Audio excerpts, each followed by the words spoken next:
brought to you by the Orthopedic Research and Education Foundation through OrthoTV. Today we have the pleasure of having none other than Professor Dr. Raju Vaishya from Apollo Hospital, New Delhi, and he's going to talk to us about how to get your articles published, tips and tricks. I think Raju is a prolific writer and he has multiple publications in various journals, and he would be the right person to tell you about how to make sure your articles are written in such a way that they get published. I think this is an important aspect of writing papers, because many papers don't get published for reasons which will be clear to you after his talk. So over to you, Raju. Thank you very much. Thank you very much, John, for giving me this opportunity to present a topic which is interesting to most researchers, and how to get their papers published. As you know, if we do any research, publication is the end point of that research. If it is not done, the research goes waste and does not get recognized in the world pool of literature. And hence publications are important, very much important, but publishing any research is not easy. And I would give some tips and tricks based on my 40 years of experience in publishing, and I have got now more than 150 publications so far. So I will discuss today on these points: what and what not to publish, who is the right audience, how you select your journal, what should your manuscript contain, what are the elements of a good manuscript, what is normally the basic structure of a manuscript, what should be the sequence, the art of writing a good manuscript, importance of referencing, how you should, before submitting, ensure that your checklist is complete, and if your article is rejected, how to deal with it, and how to revise it. And finally, I'll give you the summary of all these points in 10 key points. So what to and what not to publish is very, very important. The authors must realize how good is their research so they can publish if their research gives some new or original results or methods, if it reviews or summarizes some specific subject which addresses the knowledge gaps in the literature, and manuscript that help advancing the knowledge and understanding in certain scientific field. But what is usually not published is reports of no scientific interest, out-of-date work. For example, if you have done a thesis in year 2000, if you want to publish in 2024, it will not be considered.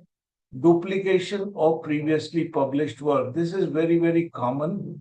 There are already 20 publications on the same topic with larger number of patients and cohort. And if you want to publish again the same work with similar result, nobody would be interested to waste any journal space in their journal, and hence your article is not likely to be published. If you present your research in incorrect way with unacceptable conclusions, suppose you are doing a research on fracture neck of femur and you start talking about pelvic fractures and some other aspect which is not a topic of your research, it won't be accepted. So first and foremost is to find the right audience, where you should send your article, who should be the audience to read your article, and what should be the range of interest, whether it's a local problem that you want to address or it is an international problem. And then if you understand this, then only you can identify a suitable journal where you should send and it should be published. So selecting the right journal is very important. Most orthopedic surgeons have heard of 5 or 6 common journals and they think that's the end of the world. No, there are thousands of journals where you can send your article for publication, not restricting yourself to those 5 journals that are known to you. So, selecting the right journal is very important. Ask yourself the following question when you select a journal. Is the journal peer-reviewed and who will be the audience of that journal?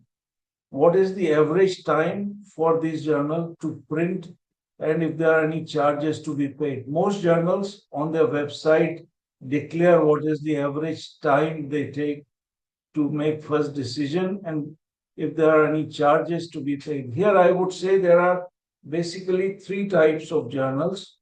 One is an open access journal, which is paid by the authors. And usually the charges in good journals are quite hefty, in the tune of $2,000 to $5,000. So you must then find out whether it's a fully open access journal or not. Second type of journal is hybrid journal, which means it publishes both open access article and subscription based article where you don't have to pay or authors don't have to pay. And third are pure subscription type of journals where authors are not supposed to pay anything and the expenses that are incurred for publishing are paid by the organization that is running the journal. So this is very important, especially from Indian point of view, because we cannot afford to pay such a heavy charge for an article because most of us are not sponsored or funded by the university or institution where we work. Then comes whether this journal is reputable or not, means is it indexed or not. By indexing, I mean you should concentrate only on 3 indexing bodies that are recognized by National Medical Commission. First is Directory of Open Access Journal, second is Scopus, and third is PubMed. Most journals will tell you that they are indexed in thousands of indexing bodies like Google Scholar, Copernicus, and there are several others, but you should not focus on that. Just focus on these 3 because these 3 are the most important ones. And if you have not indexed, if you have not published your article in a journal which is indexed in these 3, it will not be recognized by National Medical Commission either for selection or for your promotion if you want to take any academic position. Third is what is the journal impact factor or site score. These journal metrics are important, and most journals declare it on their website. What is the impact factor? Impact factor and site score are 2 journal metrics which tells you the standing of the journal. For example, the highest index journal in orthopedics is American Journal of Sports Medicine, which has an impact factor of 6.5. So higher the impact factor, the more reputable is the journal, but it is more difficult to get published in those journals because their rejection rate is in the tune of 80 to 90%. Then you should decide on one journal at a time. Most young researchers do this mistake by submitting it to many journals, which is unethical practice. And if you are caught, then there are severe consequences to it. And hence, if you have sent one article to a journal, wait until it is rejected or accepted or sent for revision. You cannot submit it in hurry to another journal in the hope that, I will withdraw from the first journal. No. If you have submitted any article to any journal, then it becomes the property of that journal. And until a decision is made on that, you cannot submit it to another journal. The elements of a good manuscript are, it should be clear, useful, and it should provide exciting scientific message. It should flow like a beautiful story in a logical manner that the reader can follow, not haphazardly that you describe one thing now and then the same thing after a lapse of some paragraph and so on. Is it formatted to the best showcase the material? Is your manuscript formatted to best showcase the material that you want to present? And it should be written in a style that transmits the message clearly. And this is very, very important. And then the art of writing is actually cultivated. Some people may have inherently,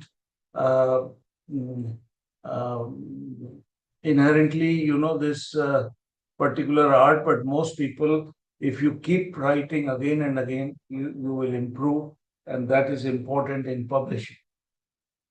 The basic structure of a manuscript is you should have a title, author's name, then abstract, then keywords, and then the main text.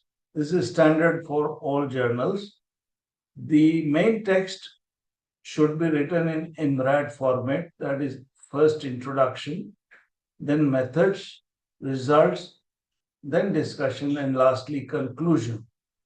The introduction should have the background about that problem, the aims and objectives of your study, and what are you trying to, why you are doing this study. Whereas method should describe the details of your methodology so that the other researchers can repeat it. So this is a very important part of your paper. Then you should describe the results of your study and finally discuss those results in discussion and compare it with the previously published literature. Whereas in conclusion, you conclude the important findings of your research in 5 to 6 sentences and do not make suggestions or do not discuss any hypothesis in this section. Only restrict to your findings and your conclusions. Lastly, more importantly, you must have disclosures, and usually you must do acknowledgement if you have any conflict of interest, financial disclosures, or ethical committee approval, use of AI tools, etc. All these things must be disclosed clearly to avoid any problems in future. Very important aspect is references. The references must be cited very accurately and in the way that journal requires. There are basically two types of format. One is Vancouver style and one is Harvard style. And see what journals follow. You can check with previously published article, and you should prepare reference list accordingly. Secondly, the references should be up to date. If you are publishing in 2024, you must try to have maximum references from last few years, let's say 5 years, rather than having all references which are very old and outdated. Then you can also add supplementary material which is available only online and is not published in the hard copies, like video techniques, like if you have lots of tables and figures, but journal's requirement is only to have 5, 6, or 8 figures table, then the other less important material can go as supplementary material. Although we write paper in IMRAD format and it is published in IMRAD format, that is introduction first, then methods, result, discussion, and conclusion.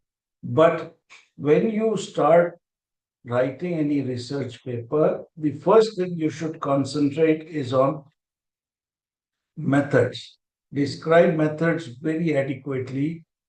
Think that if anybody reads your paper, he should be able to reproduce your type of research later on. And hence methodology is very important.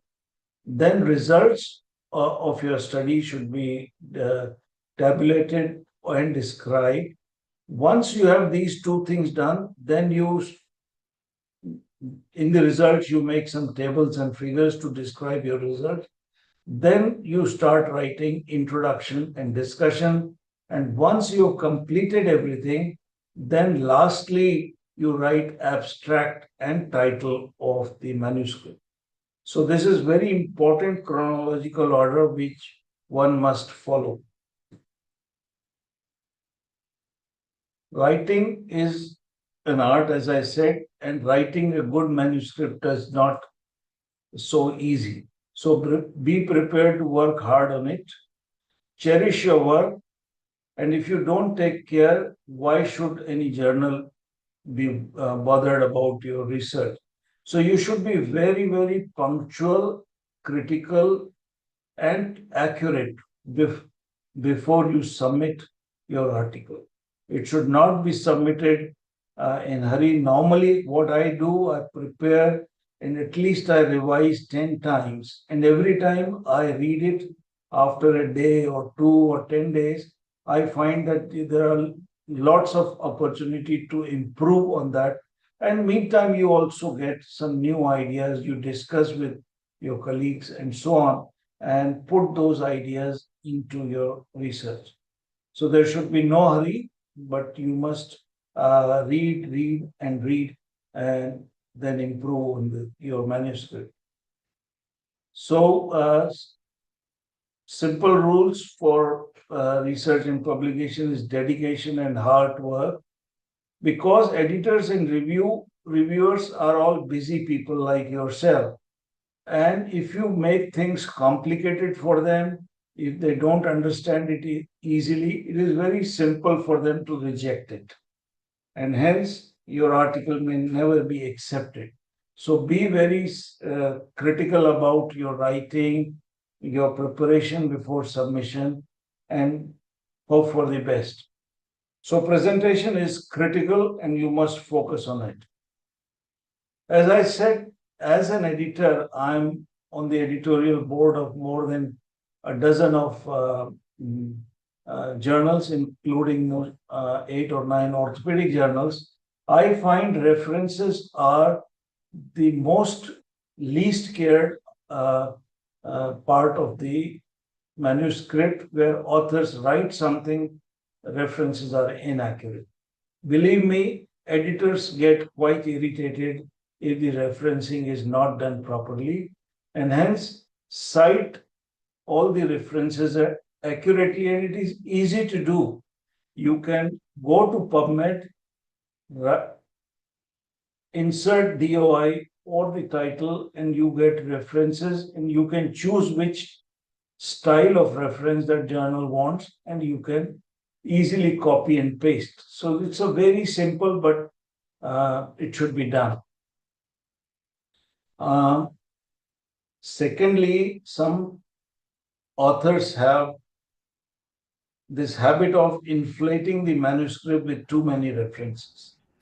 And hence, nowadays, most journals have got restrictions on the number of references that you can put according to the type of article. Like for review article, there may be a limit of 50 references. So you choose the best reference that actually describes your research or that are relevant to your research. Another habit is of excessive self-citation. Those authors who are prolific authors tend to cite their articles quite heavily, and it is not a good practice. One should have maximum of 10% self-citation in the paper. If you are over citing your own work, then the editors don't like it. So excessive citation is maybe counterproductive. So before you submit your manuscript, you should thoroughly check on its quality, not one time, but many times. Evaluate it critically. You can discuss it with your colleague, and then only you submit. Because once you submit, then it goes out of your hand, and many journals, which are good journals, tend to have very high desk rejection. Means you submit your thesis, your research, the editor will quickly have a glance on it, and if he doesn't like it, he sends you back as rejection without reviewing. So you must actually ensure that you force the editor to read it and send it for review. So that's the first victory that you can have. You must follow carefully all the instructions for authors. I have seen that authors tend to send one article to one journal. Once it is rejected, they send the same article to another journal without modifying according to the instruction for authors of that journal. So all files which are submitted should be in correct format, appropriate resolution or size as the journal demands, especially figures and tables. Usually good journals demand figures which are of high quality and at least of 300 dpi. The spelling and grammar must be correct because the reviewers and the editors don't have time to improve on your English grammar. And now it is easy to do because there are lots of softwares that are available, including some AI tools.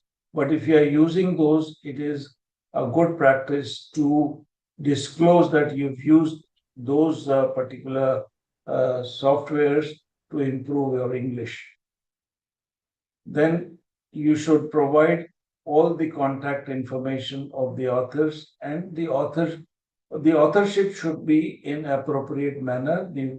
The author who has worked maximum should be assigned as first author, and the author which has contributed the least. And nowadays it is very important to declare the author's contribution individually, which author has done what part of the article that has to be disclosed.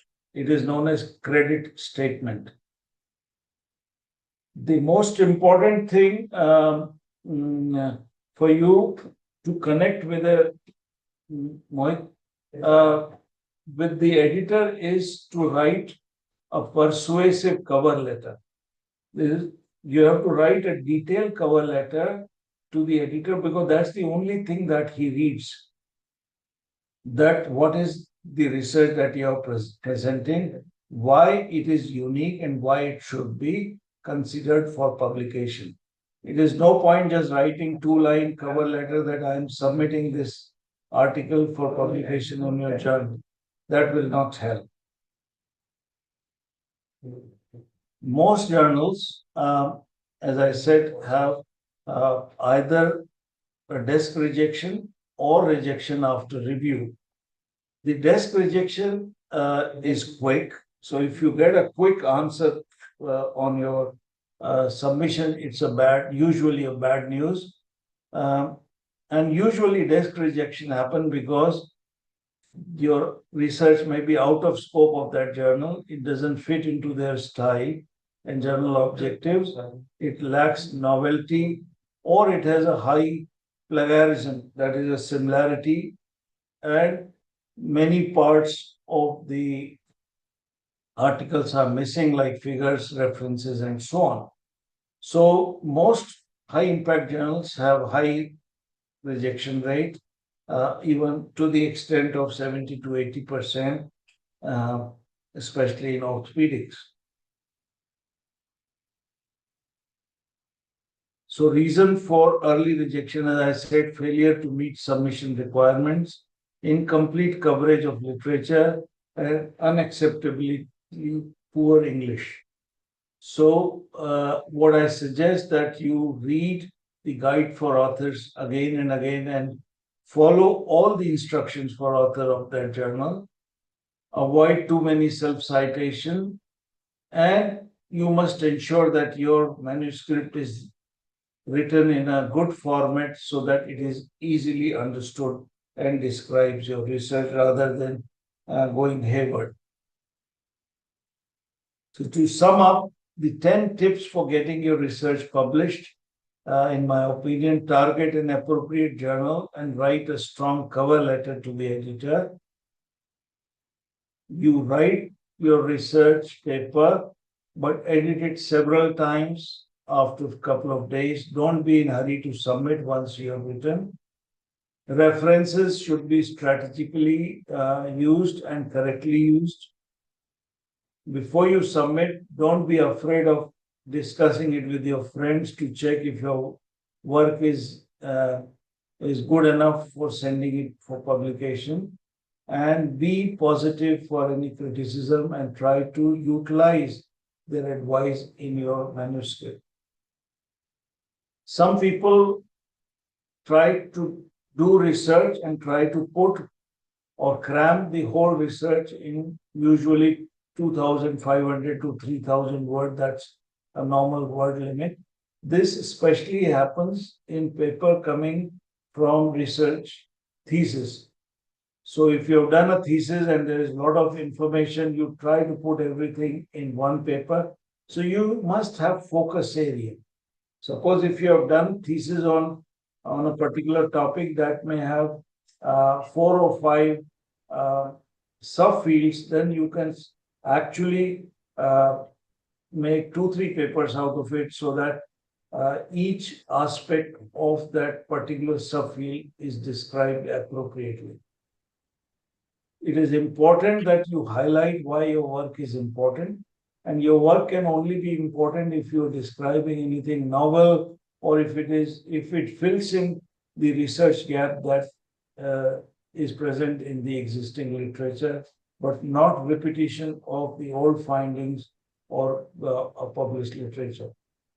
So follow the author's guideline, as I said, because each journal has different author's guideline and you must follow these. The title is usually a catchy thing. Most authors, most editors, reviewers, and readers actually look 2 things and then they go to the main subject. One is title, second is abstract. The title should be quite informative and not very elaborate. Usually, the title should be not more than 10-12 words and should describe the research adequately, the type of research, type of study, what focus. So there is a PICO format that one should follow. The abstract should disclose every aspect of the word in usually 200 to 300 words. And abstracts are of 2 types, an unstructured abstract or a structured abstract.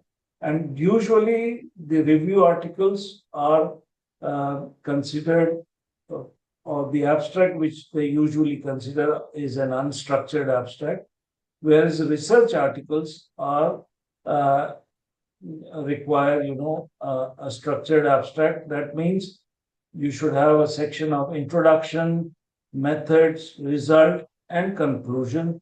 So four important paragraphs separately in 250 to 300 words is usually the limit. Finally, before you submit, you check the grammar errors and plagiarism. Plagiarism is a big problem, and similarity of anything more than 15 to 20% is not accepted by most journals. And the best 2 software that most journals use is Authenticate and Turnitin. and you must try to utilize these to check that. COPE guideline says you should not have more than 6 words copied and pasted from the existing literature. It may be your own research published previously. If you repeat the same words for more than 6 consecutively, it is considered as plagiarism. So plagiarism has to be kept at the lowest level as possible. And if you are describing anything of previous literature, it is always advisable to give reference or credit to the previous authors. Otherwise, it may put you in a lot of problem in future. So friends, from my experience, I have understood that research is usually repulsive for most clinicians or clinical orthopedic surgeons, but I can ensure that if you publish a couple of papers, then publication becomes an addiction and you will keep on publishing. So try publishing a few papers and then you can enjoy the research and publication field and make your name in the global research field, and you'll be recognized not only amongst your peers, but also globally known for your research. And it also gives a sense of good feeling for yourself for achieving. You may give 1,000 lectures in various CMEs, that has no recognition in long term, but if you publish a few papers, those are permanent record in the world global literature and people can refer those for the rest of their life. So thank you very much for your attention, and if there are any questions, I'll be quite happy to answer. Thank you very much, Raju. That was excellent. And I'm sure there will be some questions from all the participants. So let's open it to this thing for questions. Can you please stop sharing your screen? Then everyone is great. Yeah, thank you very much, sir. While we are waiting for questions, sir, one thing, sir, how to select the journal? Like, because many of the journal which is not so good, means if it is not recognized one, how to choose that it is not recognized one? Right. So once you have completed your research, you have written, your abstract keywords and everything, there are journal finders of each international publisher. For example, Elsevier, Springer, and so on. So you go on their website, put your keywords or abstract, and they will suggest that your research is suitable to these many journals. Number one. Number two, if you have any particular journal in your mind, you must go on their website and see if it is an index journal or not. You should not waste your research in any predatory journal. Predatory journals do not usually have editorial board. They don't have a website, proper website. They ask for money and they guarantee publication in 2 days, 3 days, or 5 days, without reviewing.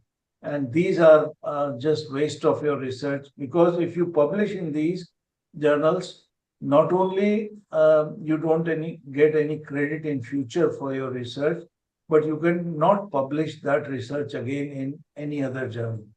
So it's very, very important to select journals properly. So on the same line, now there are a lot of journals which ask for some money for publication, especially the ones which are free for view kind of things. Yes.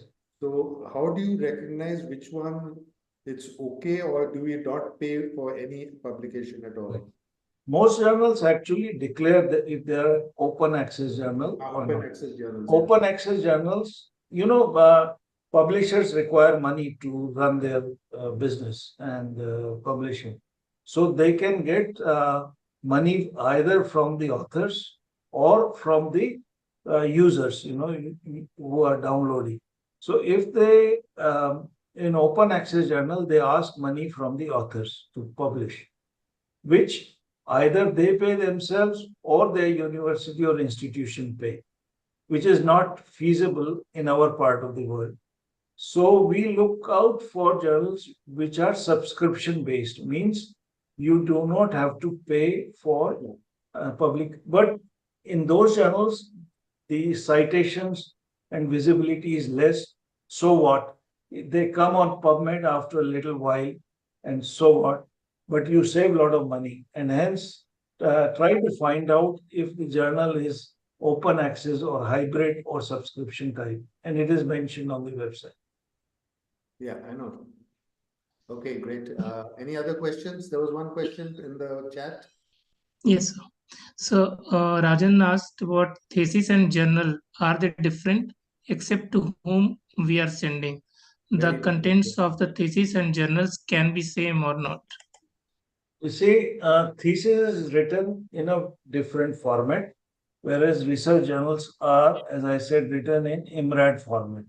Whereas in thesis, you do literature review, extensive literature review, and you write it differently. You can, of course, transform your thesis research into a paper, but you have to follow the guide for authors of that paper. And as I said, it is not difficult, but do not try to put too much of information into one paper, because each paper has some limitation, and you should have a focus idea on which you want to discuss that particular research paper. I think you have to understand that you can get your thesis published as a paper, but then it has to be very different from what your thesis is. The basic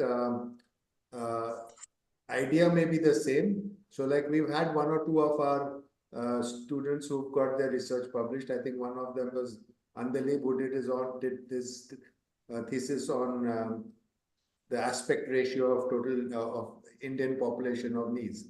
So that is something which is original work, and that can be published as a paper. But if it is something that you're just reviewing the number of cases that has been done in your hospital, then it has to be something which is different, or the method of treatment is something unique that you can then publish. Dr. John, I must tell you that presently Indian orthopedic community is publishing around 1,000 papers per year in Scopus, for example, which is quite little. If you consider the research that is being done by postgraduates across the country during DNB, during MS, thousands of students are there. I don't know where does this research goes. Nowhere. It never gets published. In my experience, and only 30% of the research which comes out from India gets published, where 70% either authors are not bothered, or once get rejected, they never. Yeah, that's a fact which is undeniable. Or it is poor quality. Still people are doing. I must say people are doing the outcomes of tibial nail in 20 cases. I mean, why should anybody publish? Exactly. So that's what I'm trying to say, is that it has to be of some value to publish. Correct. Okay? And if you want to get it published in a decent journal, it has to have some value. Otherwise, it's not going to get published. I think the guides must ensure that they give such a topic that is publishable, so that the